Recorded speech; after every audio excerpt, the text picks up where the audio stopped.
Your brain does want you to be happy. It wants you to be safe.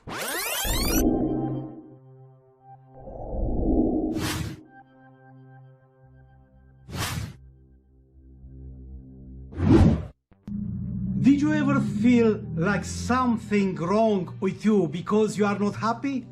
As if you are making mistakes because everyone around you seems to be so much happier than you? Or did you ever think of all the things that could go wrong in your life even though everything's fine? Well, you are not alone. I've never been a cheerful person. And growing up, I always wondered if something's wrong with me. People constantly ask me if everything was okay because I looked so grumpy. I didn't even think of faking smiles to avoid those annoying questions, but deep inside me, I feel irritated. According to a study carried out by psychologists at Queen's University, more than 6,000 thoughts cross our mind every day. But what even more fascinating is that most of those thoughts are negative or repetitive, or both. So, in 2005, the National Foundation published an article described how 80% of our thoughts are negative and more than 19% are exactly the same thoughts as the day before. Negative thoughts and emotion can have different backgrounds. Most of the time, we don't even know why exactly we are feeling bad. But the most overlooked fact is that your brain isn't worried to make you happy.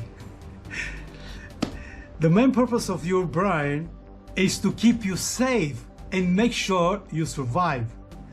Your body, and particularly your brain, doesn't care whether you are happy.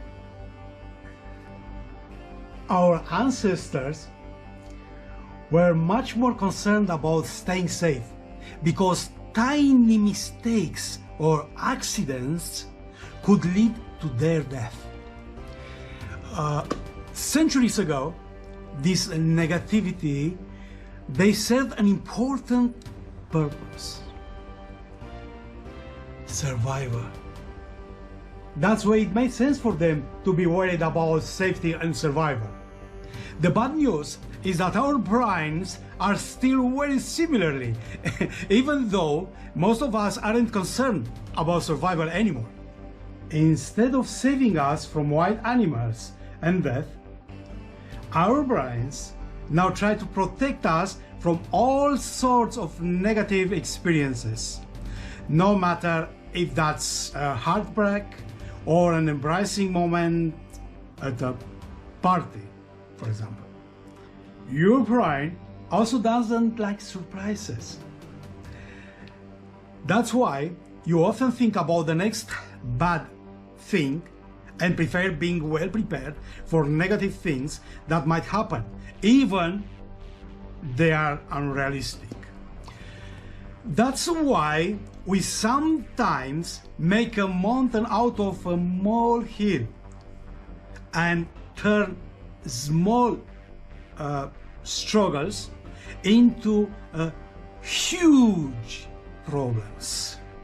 The good news, however, is that we can change the way we think, behave, and ultimately feel. Even the priority of our brain is to keep us alive. The fact that your brain is more receptive to negativity doesn't mean that you are meant to live negative life. You can choose your thoughts, which lead to changes in your emotions, which again change the way you act and results you create. The truth is you can't always control the thoughts that bounce around your mind, but you can indeed control what you focus on. When you wake up in the morning, you decide whether you scroll through endless social media's news or if you follow a mindful morning routine. When eating your meals, you decide whether you turn the TV on or enjoy each bite in silence. When waiting for a bus or being stuck in traffic, you decide whether you let negative emotion and anger take control over your life, or if you use the time to practice gratitude. Choosing the bright side isn't always easy, but it's more fun. This isn't about faking smile or toxic positivity, but about making the most of your life. According to Eric Barker, an effective strategy to control your thought and better manage your emotion is to ask yourself if a thought is useful. Asking yourself, is this useful, helps you assess whether the thought deserves your attention or not. If the worry is reasonable, do something about it. If it's irrational or out of your control, recognize that. Neuroscience shows that merely making a decision like this can reduce worry and anxiety. Whenever you pause for a moment and question the usefulness of a thought, you are consciously decided whether you want to dedicate time and space to that thought. If the thought or concern is useful, paying more attention to it may be a good idea. And if it's not, you can replace it through other, more productive thoughts. Simple. Above all, asking yourself if a thought is useful helps you get a neutral perspective on your emotions. If you are struggling to let go of the answerless thoughts, try this.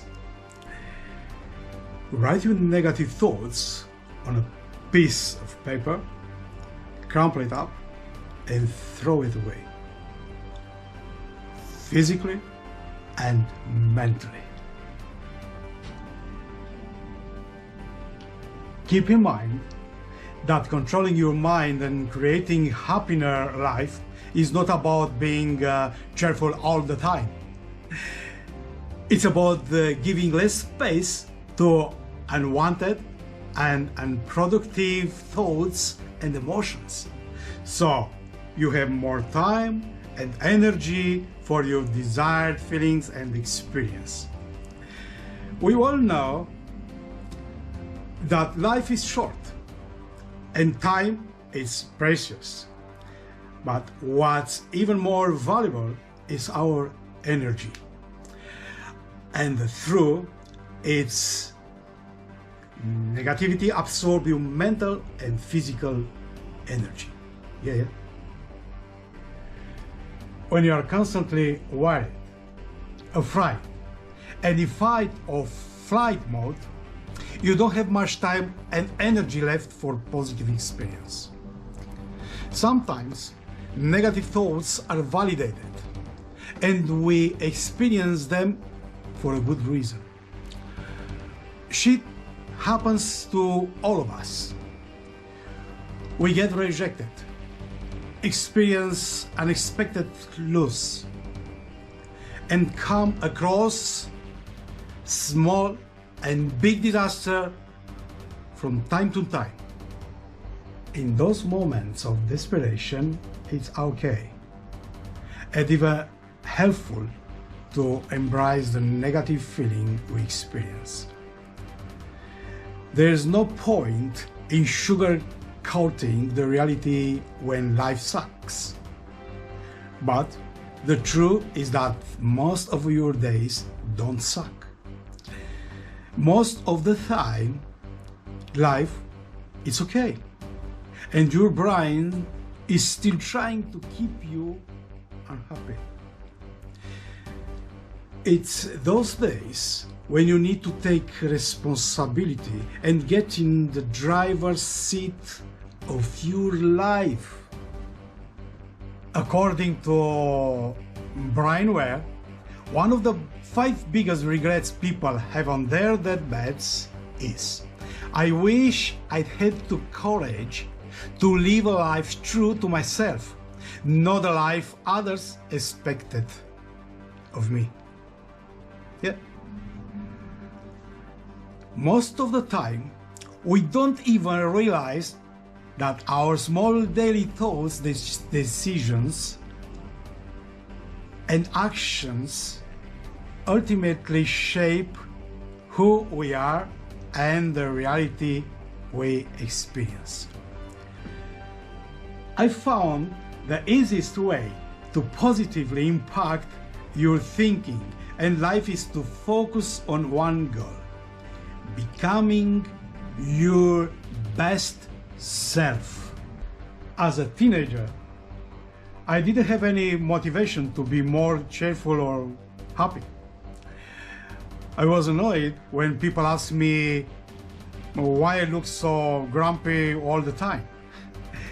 Today, I know that a grumpy life is certainly not the best life, and I choose the bright side whenever possible. This doesn't mean I ignore the bad or never face problems. It just means that I know exactly who I want to be and give my best to show up as here every single day. Sometimes I succeed, sometimes I don't. But above all, I keep getting closer to that best version of myself. Whenever you make decisions, no matter how small or big they are, ask yourself what your best self would do. Choose with your best you in mind and take little steps that will make your future self proud of you. Don't confuse this with a lack of authenticity. We are not trying to fake who we are. We are just showing up as the best version of ourselves because we all deserve to live a good life. May God bless you.